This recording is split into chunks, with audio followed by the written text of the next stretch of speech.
Hörmətli əziz izləyicilərimiz, tamaşaçılarımız, gördüyünüz kimi bu günləri Kırdalan şəhərində Anaxalı parkının yanındayam və Allah bütün şəhidlərimizə rəhmət eləsin.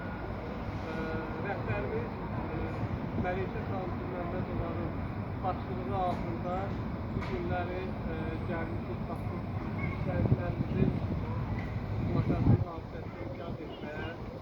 Allah bütün şəhid ailələrinə səbr sözünü versin və rəhbərimiz Məlikə xanım Məmmədovanın başçılığı altında şəhid ailələrinə başsağlığı versin və səbr etsin.